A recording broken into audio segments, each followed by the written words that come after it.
Sennacherib, enemy of King Hezekiah, says, "As the gods of the nations of other lands have not delivered their people out of my hand, so shall not the God of Hezekiah deliver his people out of my hand." Sabi ni King Sennacherib, na hindi raw po may di-deliver at hindi mailigtas ng Diyos ni Hezekiah ang kanyang mga tao sa kamay ni Sennacherib. Sabi po niya yon. Alam niyo po, different people have different perspectives of who God is. Ang iba't ibang tao, meron po silang iba't ibang pananaw tungkol sa sino ba ang Diyos. Pero meron mga tao na naniniwala sila na ang Diyos ay nagpapagaling pa rin. Yung iba naniniwala na hindi na nagpapagaling ang Diyos. Yung iba naman naniniwala sila na ang Diyos ay kaya kang iligtas sa lahat ng pagkakataon ng buhay mo. Merong iba hindi. No? At iba't ibang pananaw ng tao tungkol sa Diyos. Pero ganun pa man mga kapatid, tayo po na mga sumasampalataya sa Panginoon, lahat ng nananalig kay Lord, magsabi ng Amen. But to us who believe, we look unto God as the source of everything. That He is all in all, the beginning and the end, the first and the last. And the Bible declares that God is the creator of the heavens and the earth. Siya po ang may-ari at lumikha ng langit at lupa. Ito ang ating Diyos. Amen po ba? Kaya nga po ang ating Diyos is the omnipotent God. Ibig sabihin, the all-powerful God. He is the omniscient God, the all-knowing God, and the omnipresent God. Ibig sabihin, He is always present and He will never be absent. Laging nandyan ang Panginoon at itong Diyos natin. Alam niya ang nakaraan, ngayon, bukas. Kaya nga po nung nilikha tayo ng Diyos, even before the foundations of the world, tayo po ay kilala na ng Panginoon. Bago pa niya nilikha ang mundo at bago pa niya tayo nilikha sa mundong ibabaw, kilalang-kilala ka na ng Panginoon. Amen po ba? Sapagat this is how powerful our God is. Siyang nakakaalam sa lahat ng bagay at siyang nakakaunawa sa lahat ng bagay na ating dinadaanan sa buhay na ito. Lahat ng masaya magsabi ng Amen. Titingnan po natin sa account ng 2 Chronicles 32, who is the God of Hezekiah. Mga kapatid, the God of Hezekiah is the God of Abraham, Isaac, and Jacob. Siya rin ang Diyos ni Abraham, ni Isaac, ni Jacob. Siya rin ang Diyos ni Moises, ni Joshua, ni Samuel, ni Gideon, ni David, ni Daniel. At siya rin ang Diyos ng bawat isa sa atin. Siya ang Diyos ng mga apostol. Siya ang Diyos ng bawat isa sa atin. He is our God, our ever-living God, our Father, our Lord, our Savior.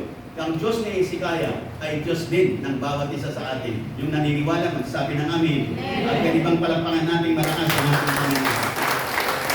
Meron po akong pinagbago dito na sumpungan dito sa 2 Chronicles 32 about who the God of Hezekiah is. The God of Hezekiah. Number 1 po sa the God of Hezekiah. Number 1, yan. The God of Hezekiah is greater. Yan. Sabi po ng 2 Chronicles 32 verse 7, sabi ni King Hezekiah, "Be strong and be courageous.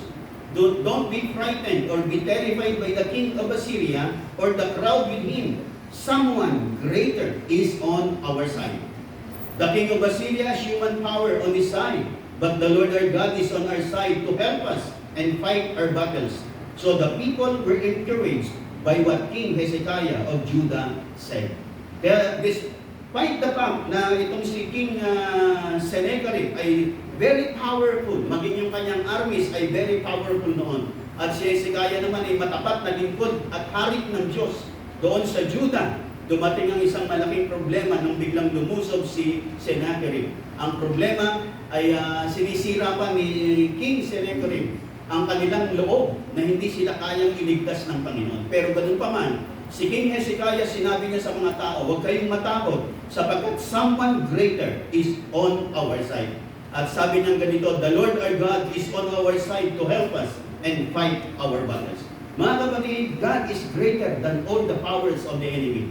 Ano man ang dinadaanan mo sa buhay na ito, ikaw na sumasampalataya kay Jesus, the God you are serving and the God you are calling into and the God you are praying to, mga kapatid, is powerful and He is greater than all the problems you might have. Ano man ang problemang dinadaanan mo, ano mang bundok, ano mang higante ang dinadaanan mo sa buhay na ito, ano mang pakikibakan ng buhay, ang dinadaanan mo na para bagang ang hirap, yatang mapagtagumpayan, maaabot ko pa kaya, mararating ko pa kaya, mangyayari pa kaya. Mga kapatid, pag gano'n ang nakikita mo, parang great yung mga problems na dumarating sa'yo, great yung mga challenges na nararanasan mo at mga trials mo, mo, always remember that your God is greater than them all. Amen po ba? Lagi mo nga lalahanin, mas dakila ang Diyos, mas makapangyarihan ang Panginoon mo. Amen po ba? Na walang bagay na makapaglalayo sa iyo sa Diyos. Walang bagay na makakatalo sa iyo. Basta hindi mo kakalimutan, mas dakila at mas makapangyarihan ang Diyos na sumasayo, ang Diyos na pinaglilingkuran mo, ang Diyos na sinasamba mo. Amen po ba? Ito ang sabi ni King Hezekiah sa kanyang mga tao, despite the fact na kung titingnan nila, talong-talo sila sa kapangyarihan, talong-talo sila sa dami ng sundalo, talong-talo sila sa mga armas. Pero ang sabi ni Hezekiah, someone greater is on our side, and the Lord will fight for us. Ipakikipaglaban tayo ng Panginoon sa lakad na ito. Amen po ba? Nandiyan po ba kayong lahat? Mga kapatid, minsan dumadaan po tayo sa ganitong mga pagkakataon ng buhay. May mga problema pa rin dumarating sa ating mga buhay. Hindi ibig sabihin ipapatalo ka ng Panginoon. Pinadaan ka dyan ni Lord kasi gusto niyang maranasan mo ang tagumpay na ibibigay sa iyo ng Panginoon. Amen po ba? Sa ganun magkaroon ka ng testimony of how powerful your God is. That your God is greater than your problems. That your God is greater than all the problems you may have and challenges you may have in this life. Mas dakila ang Panginoon na sumasa bawat isa po sa atin. Nakikinig pa po ba kayong lahat? Kaya nga mga kapatid, God is greater in the life of David when he faced Goliath. Nung hinarap ni David si Goliath, alam ni David, sabi niya, kakalabanin kita sa pangalan ng aking Panginoon. Sapagat naniniwala siya, higanti man ang kanyang kaharap, pero mas makapangyarihan ng Diyos niya laban sa higanting si Goliath. Ganon din nung si Joshua ay papasok sila ng Jericho. Napakalaki ng Jericho, napakabigat. Paano nilang mapapasok? Pero the God in the life of Joshua is greater than the walls of Jericho. Kung kaya nga si Joshua ay nagtagumpay. Bakit? Kasi kinikilala niya, someone greater in my life is able to deliver me and to cause me to triumph over these walls of Jericho. At siya nga'y pinapagtagumpay ng Panginoon. Ano man ang problema mo, ano man ang pangangailangan mo, ano man ang dinadaanan mo sa buhay nito, someone is greater is on your side. Kasama mo ang Panginoon, kakampi mo ang Diyos, hindi ka ipapatalo ng Panginoon. Yung naniniwala ko, malampag ng malakas sa ating Panginoon. Sabi ng 2 Kings chapter 6, nung panahon ni Elisha, nagising kinaubagahan ng kanyang alipin, ng kanyang katulong. At nung makita ng kanyang katulong, pagising ng kanyang katulong sa umaga, ay nakita niyang napakaraming karwahe ng mga Assyrians at ng mga Syrians. Mga taga-Syria naman po, ang lumusob dito kay Prophet Elisha. At pinalibutan sila ng napakaraming karwahe. At biglang itong alipin ni Elisha, sabi niya, Panginoon, Master, anong gagawin natin? Napapalibutan tayo ng maraming karwahe ng mga Syrians. Nung panahon na yon, at ang sabi ni Elisha, huwag kang mabahala. At nanalangin si Elisha, sabi ni Elisha, Panginoon, buksan mo po, Panginoon, ang mata ng aking alipin. Sa ganun makita niya na mas nakasama ka namin dito sa aming paglilingkod na ito at kasama ka namin sa lugar na ito. At ayon po sa 2 Kings chapter 6, na kung saan sa verse 15 and so on, kung saan nang manalangin si Elisha, binuksan ng Panginoon ang paningin ng kanyang alipin at nakita ng kanyang alipin, mas marami ang karwahe ng Diyos na nakapalibot sa kanila kaysa sa mga karwahe ng mga Syrians na pumalibot sa kanila. Amen po ba? Amen po ba? At ito mga kapatid ang sangdaki ng katotohanan that the host of angels of our God is greater than all the enemy surrounding us. Kung tayo may mga problema, kung tayo may mga pinagdadaanan, mas makapangyarihan ng Diyos. Ipagtatanggol niya tayo, pagsasanggalan niya tayo, sapagkat ipapakita niya na ang Diyos na natin ay buhay at makapangyarihan sa lahat. Amen po ba? Kaya nga sabi ng Zechariah chapter 4 verse 6, it's not by might nor by power, but by my Spirit, says the Lord. Today mga kapatid, ang Panginoong Kristo na tinanggap natin sa ating mga buhay, He is greater mga kapatid. Sabi ng 1 John 4:4, that greater is He who is in you than He who is in the world. Masigit na makapangyarihan yung nasa atin. Walang iba kundi si Jesus. Amen po ba? Amen po ba? Masigit siyang makapangyarihan kahit na anumang problema ang dinadaanan mo. Kaya ang sabi ng Hebrews, looking unto Jesus, the author and the finisher of our faith. Yung tila pag-akala mo imposible na, hindi na mangyayari. Kapatid, tumingin ka sa Diyos sapagkat mas greater siya sa pinagdadaanan mo. Ipagtatagumpay ka niya, iaangat ka niya, ilalampas ka niya, kumapit ka lang, magtiwala ka, huwag kang mawawalan ng loob. Amen po ba?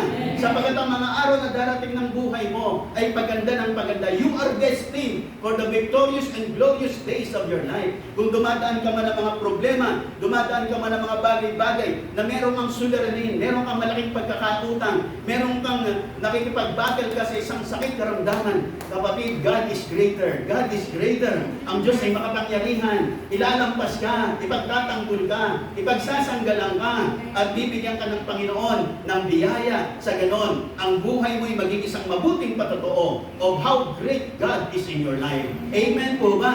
Yung naniniwala our God is greater ay magsabi ng amin. At ikalapang ng malakas sa ating Panginoon. Amen! Amen! Kaya nga mga kapatid, maaring sa buhay na ito, dumarating talaga tayo sa mga impossible situations of our lives. But our God is the God of impossibilities. Pwede niyang i-turn yung mga impossible situations of your life into possible. Pag gagawin niyang posible at gagawin niya ang lahat ng kanyang magagawa para bigyan ka ng tagumpay at makilala mo that our God and my God is greater than this problem. Yung nakikinig magsabi ng amin. Pangalawa mga kapatid, sabi rito, the second thing mga kapatid, number 2, the God of Hezekiah is able to save and deliver. Yan. Sabi kasi dito sa 2 Chronicles chapter 32, I am King Sennacherib of Assyria, and I have Jerusalem surrounded. Do you think you can survive my attack? Sabi nitong si King Sennacherib, at kanyang sinisira ang loob ng mga tao. Sabi sa verse 11, Hezekiah, your king, is telling you that your God, that the Lord your God, will save you from me. But he is lying, and you'll die of hunger and thirst. Sabi to ni si King Sennacherib ang nagsabi ko dito. Sinasabi ni Hezekiah na may liligtas kayo ng Diyos nyo sa akin, pero nagsisinungaling siya. Pero lumabas ang pagkakataon na si King Sennacherib ang siyang nagsisinungaling sapagkat kumilos ang Diyos at nagligtas ang Panginoon sa kanyang bayan. Mga kapatid, sa buhay ni Moises nung sila ay nahabol ng mga Egyptians, nung panahon na sila ay pinalabas ng Panginoon sa Egypt bilang mga alipin, bilang mga katulong, at bilang mga domestic helper, sa lugar ng Egypt, nung pinalabas sila ng Panginoon sa kanilang pagkaalipin. Nung sila'y tumatakbo na, sila'y naglalakbay na, hinapol sila ng mga Egyptians. At sabi ng mga Egyptian, ba't nga ba natin pinayagpayagan itong mga Israelita na to? Eh ngayon, wala na tayong katulong dito, wala na tayong alipin dito. Mapaparalyze na ang ating bansa, wala nang mga magtatrabaho para sa atin. Kung kaya ang ginawa ng mga Egyptians, sinabol nila ang mga Israelites. At kahabol nila ang mga Israelites na napunta sa harap ng Red Sea at dumating sila sa dead end ng kanilang paglalakbay. Wala na silang masulingan. Hindi na sila pwedeng bumalik sapagkat nandun yung mga Egyptians. Dito naman sa kanilang likuran ay narito ang Red Sea na hindi nila maubos maisip paano sila lalampas doon sa Red Sea. Kaya malulunod silang lahat. Pero ganun pa man, in the moment of time na kung saan matindi na ang mga nangyayaring pakikibatan ng bansang Israel at hindi na nila alam saan sila susuling, saan sila hahanap ng solusyon sa kanilang kalagayan. Exodus chapter 14, nagsalita si Moises sa bayang Israel. Sabi niya rito sa verse 13 ng Exodus 14, And Moses said unto the people, Fear not, stand still, and see the salvation of the Lord, which He will show you today. For the Egyptians, whom you have seen today, you shall see them again no more forever. Ang sabi po ng banal na kasulatan. Kaya sabi ni Moises, huwag kayong matakot. Tumindig kayo riyan at tingnan nyo ang pagliligtas ng Panginoon. Sapagat ipapakita niya sa inyo ngayong araw na ito na yung mga Egyptians na yan na nakikita nyo sa araw na ito, bukas hindi nyo na sila makikita. Amen po man. At sabi, you shall see them again no more. At ang sabi ni Moises, Exodus 14:14, The Lord shall fight for you, and you shall hold your peace. Mga kapatid, ipapakipaglaban tayo ng Panginoon. Ililigtas tayo ng Panginoon. Amen po ba?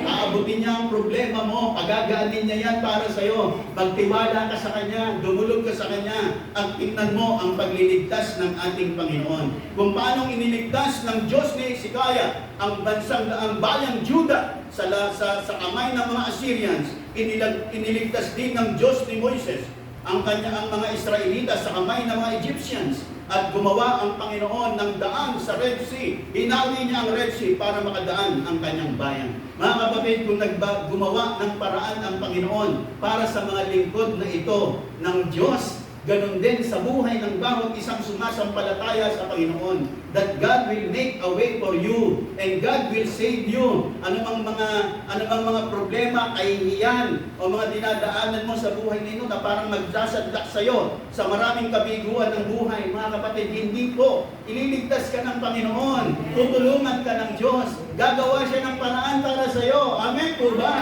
Sa ganun, masabi ko, mabuting Diyos ko, dakilang Diyos ko, ligtas ako ng Panginoon sa kalagayan nito. Nakikinig pa po ba kayong lahat? Mga kapatid, Jesus came to save us. Kaya nga po dumating si Jesus. Si Jesus yan ay galing sa word, yung kanyang pangalan Jesus ay galing sa word din na Joshua. Sapagat ang Joshua at Jesus, parehong ibig sabihin niyan Savior. Kaya nga si Jesus ay Savior of the world. At hindi lang niya tayo ililigtas sa mga problema, ililigtas niya tayo sa apoy ng impyerno. Amen po ba?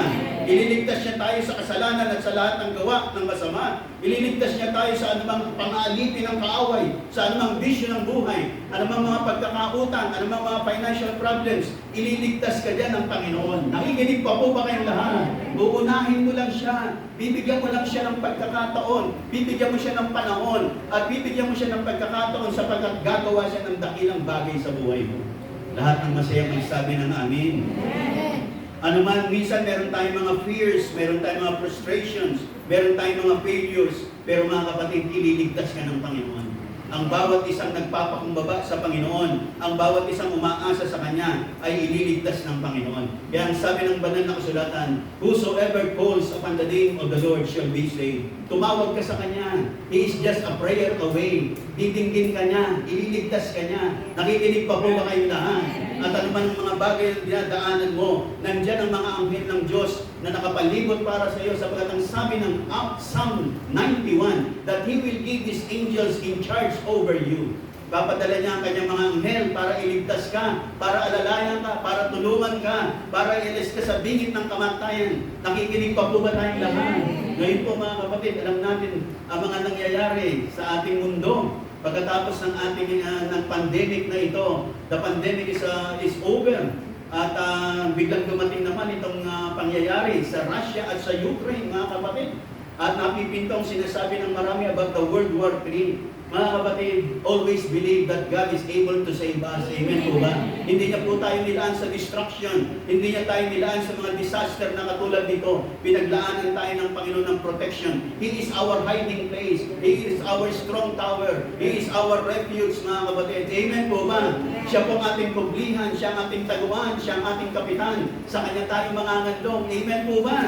At kung dumating ang worst to worst, mga kapatid, naniniwala po ako, darating na po ang Panginoon para kunin tayo at hindi po tayo masaklaw ng anumang distraction na pwedeng mangyari sa buong mundo. Yung naniniwala magsabi ng amin. Kayang-kaya na tayong iligtas sa lahat ng ito. Amen po ba? Nung narinig ko nga yung isang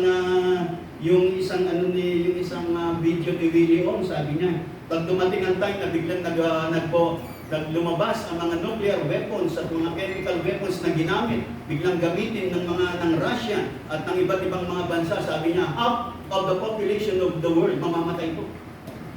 Sabi niya yung COVID, sabi niya namamatay lang 1%. Pero ito, sabi niya, pag nangyari ito, halos kalahati mamamatay. Hindi naman sa isang iglang, yung iba through the years. Kasi pagka pinaputok yan, mga kapatid, magkakaroon ng maraming sakit na cancer. Cancer of the skin, cancer of the lungs. Kasi malalanghap natin yan pagdating ng mga panahon. At yan ay isang malaking trahedya po sa buong mundo. Kaya nga mga kapatid, naniniwala tayo na anuman ang mangyari mga kapatid, meron tayong Diyos na ililigtas tayo sa anumang kapahamakan o destruction na maaaring dumating. Kaya tagapagligtas na tayo mga kapatid. Amen po ba? Hindi tayo pababayaan ng Panginoon. Meron tayong Savior mga kapatid. Kung nailigtas niya ang ating kaluluwa patungo sa impyerno, ililigtas niya rin tayo sa destruction na maaaring mangyari. Pero we are praying and we are believing, kami nga ni wife, we are praying, Lord, we pray for the blood of Christ to cover the nuclear weapons, to cover the chemical weapons, na hindi ito magamit ng kaaway para magbigay ng destruction sa mundong ibabaw. Amen po ba? Pinag-pray po namin yun mga kapatid, and every day, nagre-release kami ng peace, peace, Shalom, shalom upon the nations of the world, upon Russia, upon Ukraine, upon China, upon India, upon USA, upon NATO countries, upon UK, upon the Middle East, upon Canada, Australia, upon North Korea and Japan, and the different nations all over the world. We release the blood of Jesus and we speak peace, peace, peace to the nations of the world. Amen po ba? Nakikinig po ba kayong lahat? Bilisan natin mga kapatid, at kung dumating man ang mga mabibigat na pangyayari, huwag tayong mabahala. Meron tayong tagapagligtas. At kung worse unto worse nang dumating, mga kapatid, darating na si Lord para akuin na tayong lahat, kunin na tayong lahat, at isama na tayo sa piling ng Panginoon. He will save us, sapagat hindi niya tayo inilaan sa destruction, inilaan tayo ng Panginoon para sa isang magandang araw ng mga buhay natin, victorious and glorious days of our lives. Diyan po tayo inilaan ng ating Panginoon. Yung naniniwala, nagsabi ng amen at pumalakpak ng malakas sa ating Panginoon. Ito ang Diyos ni Hezekiah, mga kapatid. Kung paano siyang iniligtas ng kanyang Diyos, ang Diyos niya ay Diyos din ng bawat isa sa atin. At ang Diyos na nagkatawang tao ay walang iba kundi our Lord and Savior Jesus Christ. He came to save us. And He will continue to save us. Kung niligtas niya tayo, naranasan natin ang kaligtasan ito. Mararanasan natin ang bawat pagliligtas ng Panginoon sa bawat panahon ng ating buhay. Ano man ang dinadaanan mo, battles mo, mga problems na dinadaanan mo, kapatid, ililigtas ka ng Panginoon. God is able to deliver you, to rescue you, and to save you from all those things. Sa ganoon, makilala mo, tunay nga is ang Panginoon, ang Diyos, ang aking tagapagligtas. Tumawag ka sa Kanya at hindi ka mapapahiya. Magtiwala ka sa Kanya. Sabat ang sabi ng aklat ng mga awit, ang nagtitiwala sa Kanya ay hindi napapahiya. Those who trust in Him will never be ashamed. At hindi ka mapapahiya sapagkat ang Diyos ay tutugon at makikinig sa iyong panawagan. Amen po ba? Next mga kapatid, number 3. The God of Hezekiah answers prayers. Ayun. Sabi po ng verse 20, and for this cause, Hezekiah the king and the prophet Isaiah, the son of Amos, prayed and cried to heaven. Dahil po sa matinding problemang dumating, nilulusog sila ni King Sennacherib at napakaraming armies, makapangyarihang bansa at napakaraming armies. Kaya walang sabi, dahil sa pangyayaring ito, si King Hezekiah at si prophet Isaiah ay nanalangin sa Panginoon at umiyak po sila. To heavens, ibig sabihin talagang umagulgul sila at umiyak sila ng ubod lakas sa harapan ng ating Panginoon. At sabi ng verse 21, the Lord sent an angel which cut off all the mighty men of Valor and the leaders and captains in the camp of the king of Assyria. So he returned with shame of face to his own land. And when he was in the house of his God, his own sons killed him there with a sword. Yung isang malaking nakakahiyang pangyayari sa buhay niya. Umuwi nung nanalangin si Isaiah at si Hezekiah, nagpadala ang Diyos ng isang anghel. Amen po ba? Yung nakikinig, magsabi ng amen. Mga kapatid, nakikinig ang ating Diyos. Pinakinggan ng Diyos ang karaingan ni King Hezekiah at ni Prophet Isaiah. Dumulog sila sa Panginoon. Umiyak sila sa Diyos. At marugdom ang kanilang panalangin. They offered a desperate prayer unto the Lord. At tinugon naman sila ng Panginoon. Nagpadala ang Diyos ng isang anghel. At yung isang anghel, pinatay niya yung mga mighty men of valor ng Assyria, yung mga leaders, yung mga captains, at yung mga sundalo. Kaya si King Sennacherib ay umuwi sa Assyria, nahiyang-hiya. Lulugo-lugo siya sa ginawa ng Diyos. Sapagat sabi niya, hindi kayo maililigtas ng inyong Diyos. Pero ang Panginoon ay nakinig sa panalangin ni King Hezekiah at nagpadala ng isang anghel. At yung isang anghel na yon pinatay ang maraming mga sundalo ng Assyria. Ayon po sa aklat ng Isaiah at ayon sa aklat ng 2 Kings, ang pinatay ng isang anghel ay 185,000 ang pinatay ng isang anghel na ito. Sa mga Assyrian armies, 185,000 ang namatay nung araw na yon sa magitan ng anghel na ipinadala ng Panginoon. Mga kapatid, grabe ang ginawa ng Diyos sa buhay nitong si King Hezekiah. Kaya nga ang buhay natin mga kapatid, minsan dumarating tayo sa mga panahon na parang hopeless na tayo, parang wala ng pag-asa. Pero mga kapatid, may pag-asa pa. Hanggat nasa Panginoon ka, hanggat kumakapit ka sa Kanya, may pag-asa pa. Amen po ba? Huwag kang mawawala ng pag-asa, huwag kang give up mga kapatid. Manalangin ka, tumawag ka sa Diyos ng buong puso. Sabi nga ng isang sumulat, prayer is the language of the weak, the poor, and the humble. Yung mga mahihina, yung feel nila, mahirap sila at walang kakayanan. Yung mga nagpapakumbaba, yan yung mga tao, ang kanilang tanging sandigan ay panalangin. At yan dapat, ganun din dapat ang bawat isa sa atin. You need to pray and pray and pray. Sapagat nangangailangan tayo ng tulong ng Panginoon that without Him, we are all weak. And we are poor. And we need to be humble. Magpakumbaba tayo mga kapatid, hindi mo kaya ang buhay. Nakikinig pa po ba tayong lahat? Minsan kasi may mga tao na pag-akala nila, kayang-kaya na nila. Kaya ko nang mabuhay ng maganda. Hindi ko na kinakailangan si Lord. Hindi ko na kinakailangan dumalo. Hindi ko na kinakailangan magpuri. Hindi ko na kinakailangan ng church. Mga kapatid, you are wrong. Sapagkat siya na magdadala sa iyo sa kapahamakan ng buhay. Pag lumayo ka ng lumayo sa Panginoon, you will experience, makaka-experience ka ng mga kagulumihanan, problema, kabigatan sa buhay mo pag lumayo ka sa Panginoon. Just continue to call unto Him. Nakikinig po ba tayong lahat? Amen. Kaya lagi ko nga sinasabi sa inyo, maybe dumating ka sa buhay mo na wala ka nang mahiling kay Lord.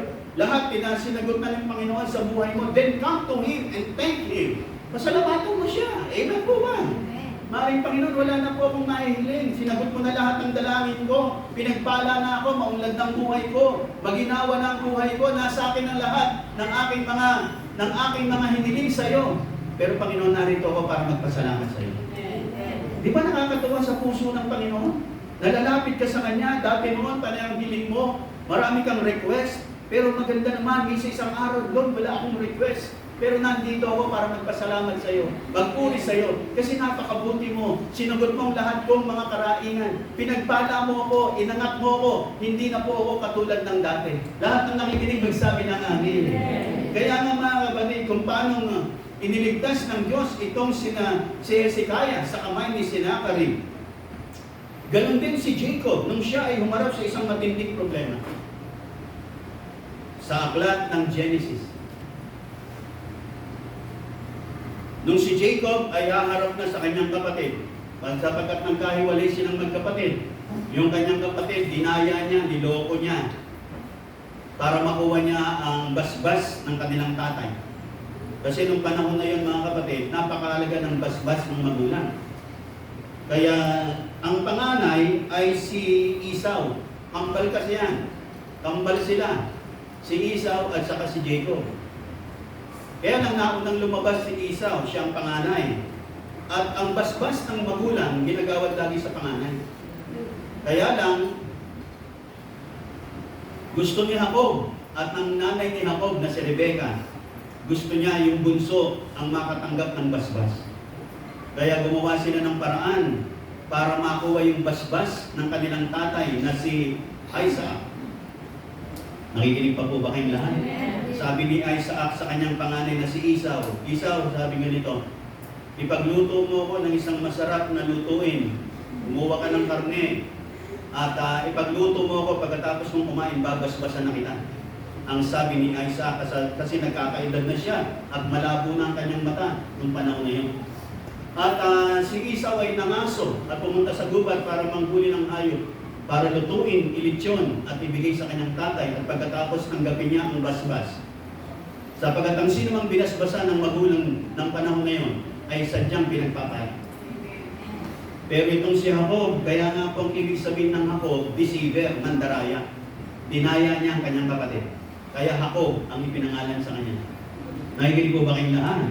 Kaya ginawa nung rinig ito nung mag-ina. Kasi si Rebecca, nakapanig doon sa kanyang anak na si Jacob.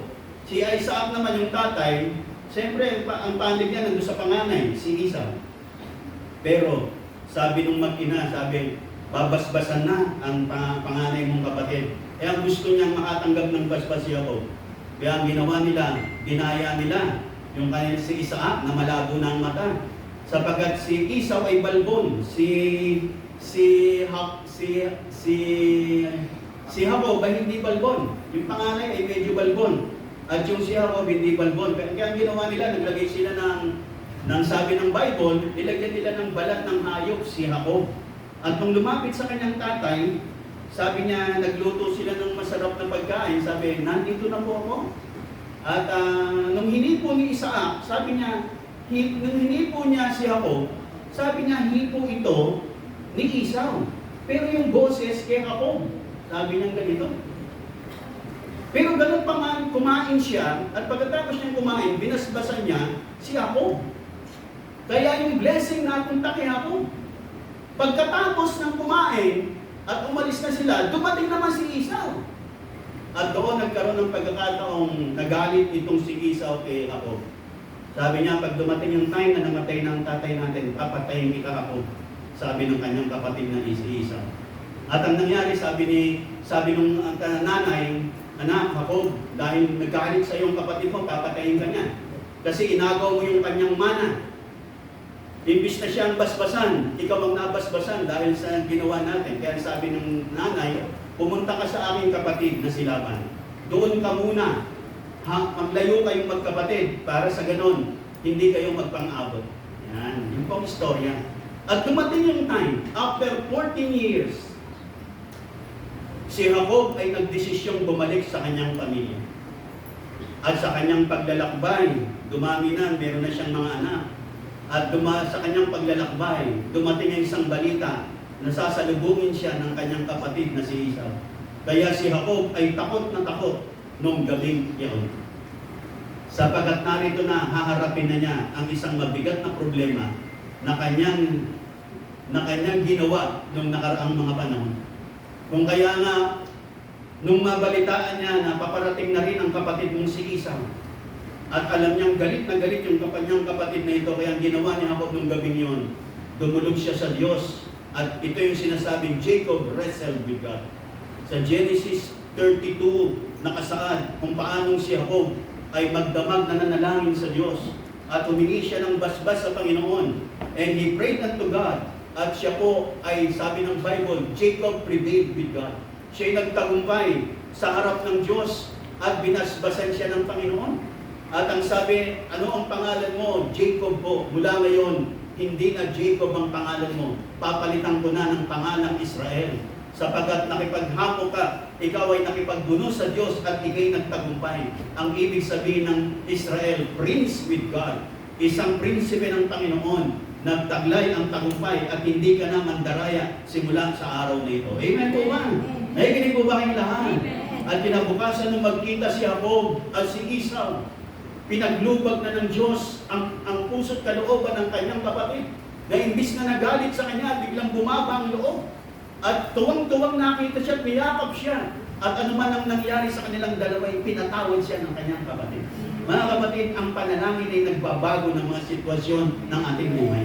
Ano man ang sitwasyon ng buhay mo, kung ikay dudulog sa Panginoon, mananalangin ka ng buong puso, babaguhin ng Diyos ang mga sitwasyon ng buhay mo, pagpapalain ka niya, yung mga taong dating galit sa iyo, paaamuin sa iyo ng Panginoon. Amen po, man. Yung mga taong kumamkam ng yung mga pagpapala, i-release na nila mga pagpapalang matagal na lang tinamkam, na dapat ay para sa iyo. Huwag kang mabahala, sapagkat hawak ni Lord ang lahat ng yan. Ang kinakailangan lang, dumulog ka sa Kanya, sapagkat kaya niyang ayusin, i-guide ang lahat, at iayos ang mga bagay-bagay in favor of you. Kung tatawag ka sa Kanya ng buong puso, gagawa siya para sa iyo at magbibigay siya sa iyo ng tagumpay. Nakikinig pa po ba kayong lahat? Minsan ang lagi nating iniisip, ang matagal na nating dinadalangin ang kaligtasan ng ating mga mahal sa buhay, mga kapatid. Mga kapatid, naririnig ka ng Diyos. Amen po ba? At titiyakin ng Diyos na yung mga mahal mo sa buhay, makakasama mo sa langit. Nakikinig pa po ba kayong lahat? Huwag kang titigil, manalangin. Huwag kang titigil, tumulog sa Kanya. Ililigtas siya ng Panginoon. Amen po ba? Kasi napapakinggan niya yung panalangin at ang karaingan ng iyong puso. Huwag kang mabahala, mga kapatid. Lahat na nakikinig magsabi ng amen. Natandaan ko po ako'y bagong born again nung ako po ay, nung ang tatay ko po ay mamatay. Sapagkat ang totoo po ay from a broken family.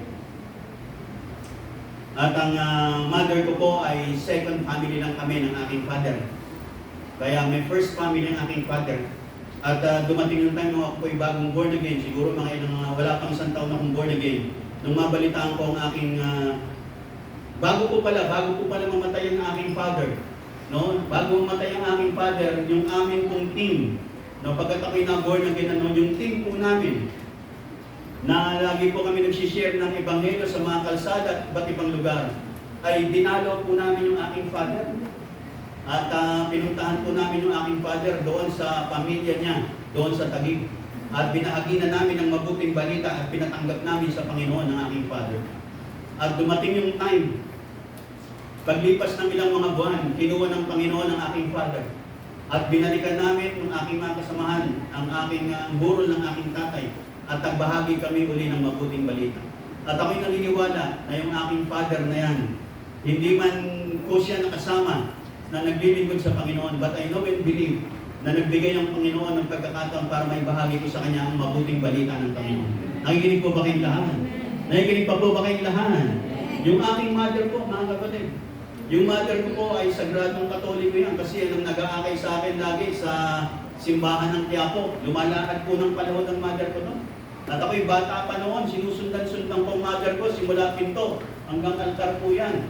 ng buong Nazareno, naglumalakad po ng palihog yan. At batang-bata pa po noon, wala pa akong kabuwang-buwang, pero natatandaan ko, habang naglalakad yung nanay kong palihog, ako naman sunod ng sunod sa nanay ko. Nakikinig po ba kayong lahat? Kaya ang nanay ko, nung nandito na po ako, nagpapastor ako, nung ako'y naluluwas ng Maynila, nung naroon na makita ko yung nanay ko doon sa kanilang bahay ng ate ko, may sakit yung nanay ko at wala siyang kasama doon. Yung dalawa kong kapatid, pareho yung isa may tindahan, yung isa naman nagtatrabaho. Kaya nung dumating ako sa bahay ng aking nanay, sapagkat meron po siyang cancer, may sakit siya ng panahon na yon at medyo tumindi na yung kanyang cancer. At may sakit siya, hindi siya ma-confine sa PGH. Kapag sabi ng PGH, sa bahay ka na lang. At nandun siya sa bahay namin sa Manila. At nung pumunta ako ron, mag-isa lang yung nanay ko, may sakit. Kaya sabi ko, Nay, kukunin na lang kita. Dadalhin kita sa amin sa San Antonio. At dinala ko rito yung mother ko. Nakiusap ako ng ambulansya. At dumating yung time, nadala ko yung mother ko rito. Inabot naman po siya ng 40 days bago siya kinuha ng Panginoon. Pero during those times na ang mother ko ay nag-stay sa aming bahay ng halos 10 days lang. Pagkatapos ay after 10 days ay nadala na po namin dyan sa hospital dito sa San Antonio. At dyan po, inilapit ng Panginoon yung mother ko rito para mabahaginan ng mabuting balita at makatanggap ng kaligtasan ng ating Panginoon. Nakikinig po ba kayong lahat? Mga kapatid, ang mga dalangin natin para sa ating mga mahal sa buhay ay hindi nawawalan ng kabuluhan. Amen po ba? Ang mga dalangin natin para sa ating mga problema, para sa mga pagpapalang, iniiling natin sa Panginoon, hindi po nawawalan ng kabuluhan. Mangyayari pagaganap. Kaya ang sabi ng Jeremiah, nakikinig pa po ba kayong lahat? Yung nakikinig magsabi ng Amen. Kaya sabi ng Jeremiah, call unto me. Sabi ng Panginoon, call unto me and I will answer thee and will show thee great and mighty things which you do not know. Tumawag kayo sa akin. Sabi, tutugon ako, magpapakita ko ng mga dakilang bagay, mga kasagutan sa inyong mga panalangin na hindi nyo sukat akalain. Alam niyo po, maraming pagkakataong sa buhay natin na kung paano sumagot si Lord dun sa mga pagkakataong hindi natin sukat akalain. Minsan yung mga taong hindi natin lubos maisip, pag may problema tayo, silang pinadadala ni Lord. Silang ginagamit ni Lord sa atin. Amen po ba? Samantalang yung mga taong inaasahan natin, parang hindi mo natin maasahan sa mga panahon ng problema. Nakikinig pa po ba kayong lahat? Although yung iba naman talaga naaasahan natin. Kaya lang minsan may mga time, minsan po kasi, bakit po nangyayari minsan yung mga inaakala natin tutulong sa atin, hindi tumutulong sa atin? Kasi gusto ni Lord, wag kang umasa sa tao. Umasa ka sa Kanya. Kaya may mga times, binipigo ka niya sa tao. Panginoon, lalapitan ko itong taong to, may matindi akong pangailangan. Dawa, mapagbigyan ako, tapos pagpunta mo ron, hindi ka pinagbigyan.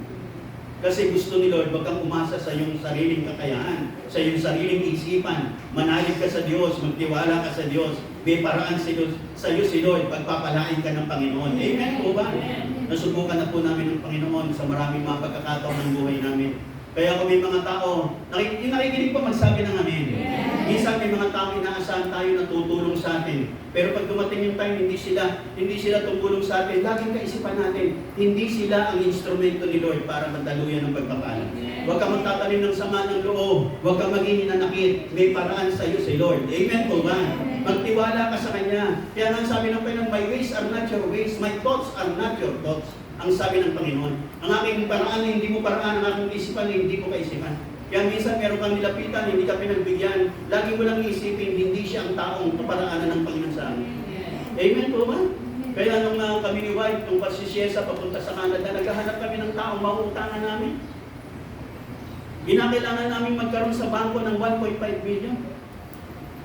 Nag-isip kami ng mga tao na malalapit sa amin, para mahiraman namin ng pera. Hindi naman namin gagamitin yung pera, lalagay na namin sa bank account para lang magkaroon ng bank statement na mayroong ganung pera. Lumapit kami sa mga taong malalapit sa amin na kilala namin, mga Kristiyano, pero hindi nila kami napagbigyan. Ganun pa man, lagi namin sinasabi, hindi sila ang paraan sa amin ng Panginoon. May paraan si Lord, may tao si Lord. Hanapin lang natin. Yung mga inaasahan natin ay hindi lang nangyari. Pero gumamit si Lord ng isang malayong kamag-anak ni White na hindi naman niya close. Nang sabi niya kay Cesar, subukan mo yung pinsan ko na yun, pero hindi tayo pwede umasa sa tao yun kasi hindi naman ako close sa pinsan kong yun, sabi ni White. Pero ganun pa man, pagkalooban ni Lord niya, sige, sabihin mo lang. Pag niloob ni Lord niya, papayag yan. Yan ang sabi ni White, pero hindi ko siya ka-close, ha? Kasi namimit lang namin siya, parang isang beses lang, family reunion nila White. Pamilya nila, may reunion, namit namin yung lalaki nito, kung once or twice, no, namit namin, pero hindi siya ganun ka-close doon sa kanyang pinsan na yun. Pero, sabi niya kay Shena, subukan ko lang. Kasi lumapit na kami sa mga tao para manghiram ng pera, dinicline kami, kaya lagi namin sinasabi, hindi sila ang paraan ni Lord sa atin. No, tayong magano sa kanila, hindi yan ang paraan ng Diyos. May paraan si Lord. Pagkalooban ni Lord yan, may paraan dyan si Lord. At nilapitan ni Shesa, chinat niya, biglang pumayag. At doon nagsimula yung journey na yon hanggang nakarating siya ron sa ibang bansa. Ngayon lang, ay please, samahan niyo lang siya ng prayers kasi nag-a-adjust pa siya ron, nag-tuition pa siya ron. Medyo malaki yan din ang tuition. Bago siya umalis, nag-tuition kami sa kanya ng 350,000 isang semester. Nag-tuition kami sa kanya ng 350,000. At pagkatapos noon, nag-tuition siya ulit ng another, mga kulang-kulang 200,000. Kaya yun ang kanyang mga... Pero pagkatapos ang lahat ng ito, nalampasan niya ito, nakapagtapos siya ng pag-aaral, nakuha siya ng another sponsor doon, magiging mag-aanak lahat. Ngayon, medyo minsan, pressured siya. No? Pati kami pressured, no? Kasi meron kaming mga nahiram sa bangko na ginamit namin sa kanya. Nakikinig po ba kayong lahat? Nakikinig po ba kayong lahat? Actually, hindi ko po sinasabi to kahit kanino, miski dito, hindi ko pinapaalam. Pero ngayon, nabanggit ko na meron kaming mga nakuhang pera sa bangko na ginamit namin para sa kanya. Na unti-unti naman binabayaran natin. Nababayaran naman. Although, siyempre, si Shesa doon, doble kayod siya. Nagbabayad siya sa kanyang tinitiran doon, pagkain niya, pag-aaral niya. Tapos yung mga nahiram namin pera para sa kanya, binabayaran pa rin namin. Pero after 1 to 2 years, magiging magaang na po yan. Magiging magaang na po yan. Amen po ba? At naniniwala po ko, samahan niyo po siya sa panalangin. We are always praying for her. Kasi minsan sinasabi niya kay wife, sakit na ng katawan ko rito, nahirapan na ako rito. Pero naniniwala tayo, kasama niya ang Panginoon. Amen po ba? Nakikinig po ba tayong lahat? At sabi nga ni wife, pinadala ka dyan ni Lord, kaya mo yan, malalampasan mo yan. Of course, pag nasa ibang bansa, ang isa pang kalaban yung homesick. Yung, siyempre, minsan, pag naalala mo yung mga mahal sa buhay, kaya sabi nga nung isang kaibigan ko, sabi niya, alam niyo, pagka nakita ng anak mo na magkakasama kayo ng mga ninyong kayong mag-asawa, pati yung mga anak ninyong nandito sa Pilipinas, masasaya kayo, minsan nakakalungkot sa puso niya yung, wala ako ron. Kaya, sabi, ano rin siya, encourage yung maigi. Nakikinig po ba kayong lahat? Nakikinig po ba kayong lahat? Mga kapatid, ang Diyos ay nakikinig sa panalangin. At kung paano dininig ang panalangin niyo, naniniwala ako maging mga panalangin natin dinirinig ng Panginoon. Hindi nawawala, hindi na pupunta sa binging tenga ang ating mga karaingan sa Panginoon. Sabi nga, push lang. Amen po ba? Push, push, push. Amen po ba? Pray until something happens. Manalangin ka hanggang sa merong mangyari. Amen po ba? Amen po ba? Sabi nga, binabanggit ko sa inyo, huwag kayong titigil sa kagadada hanggat wala kayong napapala. Sige lang, sabi. Nakikinig ko kayong lahat. Sige na lang, panalangin lang, deklara lang, pasasalamat lang sa Panginoon. May sa isang araw, kadadada mo kay Lord, may mapapala ka rin. Kasi sasagutin ni Lord ang iyong mga dalangin. And you will never be the same again. Sasabihin mo, kay buti-buti ng ating Panginoon. Yung naniniwala ko, malapang ng malakas ng Panginoon. Amen? Sige, ang nanay ni Prophet Samuel, si Hannah. Alam niyo po, si Hannah ay isang baog na babae. At yung kanyang asawang si Penina, ay yung kanyang asawang si Elkanah, ay nagkaroon ng another woman, na ang pangalan ay si Penina. Nung nagkaroon ng other woman, si Elkanah na asawa ni Hannah, si Hannah kasi baog. Itong asawa, siyempre gustong magkaanak. Humanap ng ibang babae, at natagpuan niya si Penina. At nagkaanak siya ron. Kaya si Hannah, nakikinig, magsabi ng amin. Si Hannah, siyempre, lalo siyang nasiraan ng loob, nawalan ng loob.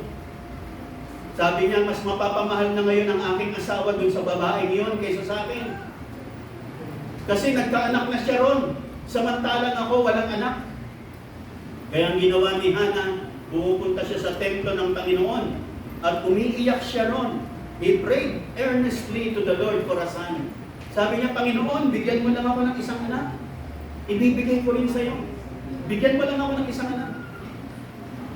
At umiiyak siya ron, nang natagpuan siya ron nung saserdoting si Eli. Akala nandun siya at lasing siya. Na pag binasa niyo po yun sa 1 Samuel chapter 1, napagkamalan siyang lasing sa uri ng kanyang pananalangin. Maaari yung kanyang panalangin, sobrang marugdog, umiiyak, umahagulgol, bakit naglululo pa sa iba siya ron? Kaya ang kala ng saserdote, yung priest na si Eli, akala lasing siya. Ang sabi niya doon sa paring si Eli, si priest Eli, hindi po ako lasing, binubuhos ko lang po yung aking kalooban sa Panginoon. At ang sabi ng priest Eli, sabi gano'n, nawa, sagutin ni Lord ng iyong panalangin. At sabi niya, mangyari po nawa ang sinabi niyo. At hindi nagluwat, mga kapatid, nagkaanak itong si Hannah. At ang kanyang naging anak ay naging si Prophet Samuel. At nung magkaanak siya, paglipas ng ilang taon, in-offer niya sa templo ng Diyos at ipinapaglingkod niya, Panginoon, kung pangako ko sa iyo, bigyan mo lang ako ng anak, ibibigay ko rin sa iyo. Kaya dinala niya sa templo, pinaglingkod niya roon. At ang Diyos ay hindi natapos ko. Nakikinig pa po ba kayo lahat? Nung in-offer niya si Samuel, binigyan pa siya ni Lord ng 5 pang anak. Binigyan pa siya ng marami pang anak. Nakikinig po ba kayo lahat? Isa lang yung hinihingi niya. Magkaanak lang ako. I-offer ko, Lord. In-offer niya. Pero hindi natapos si Lord. Dinagdagan pa siya ng maraming pagpapala. Alam niyo po kasi sa bansang Israel, pag wala kang anak, tinuturing kang isang isinumpa. Pinagkaitan ng pagpapala ng Diyos. Pero tinanggal ng Panginoon si Hannah sa ganung kalagayan. Sapagkat dumain siya sa Diyos at dumalangin ng buong puso sa Panginoon. At pinatagpo siya ng Panginoon. Mga kapatid, the God of Hezekiah is the God of Jacob. He is also the God of Hannah. At siya rin ang Diyos ng bawat isa sa atin. Tumawag ka sa Kanya. Sabi, unto Him who is able to do immeasurably more than all we ask or think of, according to His power that is at work within us. Na sa Kanya na magagawa, hindi pa sa iniisip o tinihingi, ayon sa kapangyarihang dumadaloy sa buhay mo. May kapangyarihan sa iyo. May kapangyarihan sa iyo para manalangin, para tumanggap sa Panginoon. At hindi ka bibiguin ng Panginoon kung ang panalangin mo sa Diyos is something that will glorify the name of the Lord.